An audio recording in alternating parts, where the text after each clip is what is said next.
I didn't make a sound when the boiling coffee splashed against my skin. I just sat there, burning, staring at the man I once believed I could trust with my entire heart. Later, she'll come by the house, he barked, slamming his mug against the table so hard it rattled. Hand over your stuff or get out. My sister's orders. Always her. Always his sister. He grabbed his keys, stormed out for work without so much as a glance back. When the front door finally shut, silence swallowed the room.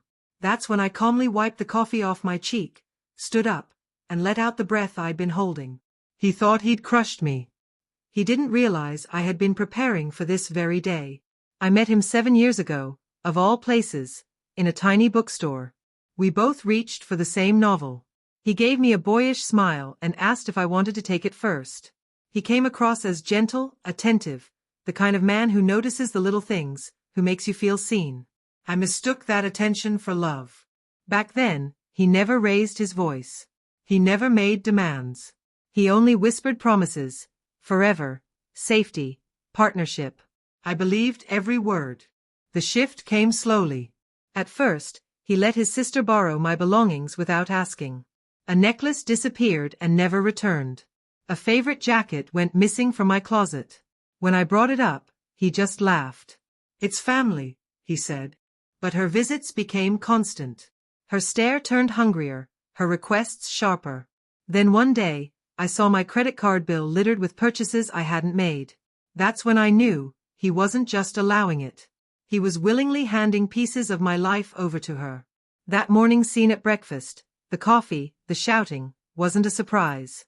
It was simply the final proof. To him, I wasn't a wife anymore. I was a resource. A placeholder. But I didn't argue. I didn't scream. Instead, I smiled.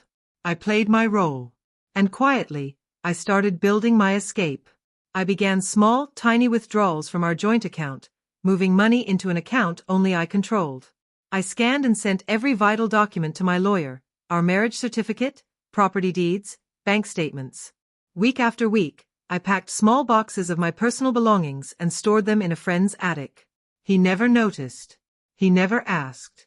He was too preoccupied with planning his sister's next shopping spree, with my money. So when he threw that coffee, I was already prepared. The second his car disappeared down the street, I picked up my phone and called the movers.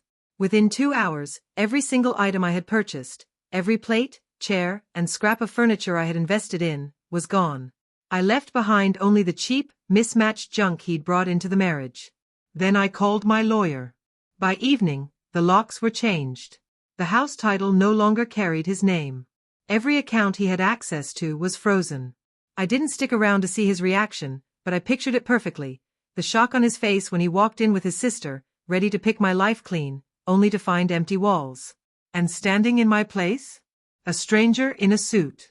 My lawyer. Professional. This property is no longer accessible to you, he told them. Ownership has been legally transferred. You need to leave, immediately. I could imagine the color draining from his face, his sister's rage twisting into fear. He thought I had no power. But every form, every signature, every transfer had been airtight. Legal. Irrevocable. My revenge didn't need to be loud. It wasn't dramatic or violent. It was clean. Final. I didn't need to be there to watch him shatter. I'd seen enough of his cruelty to last a lifetime. What mattered was this.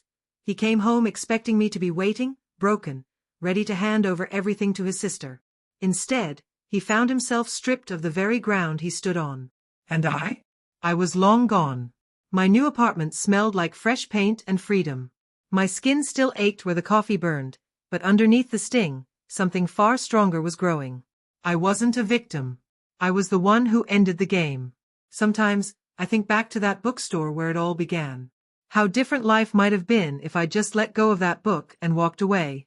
But maybe I needed this lesson, to understand that betrayal only ruins you if you let it. He thought he could burn me into obedience.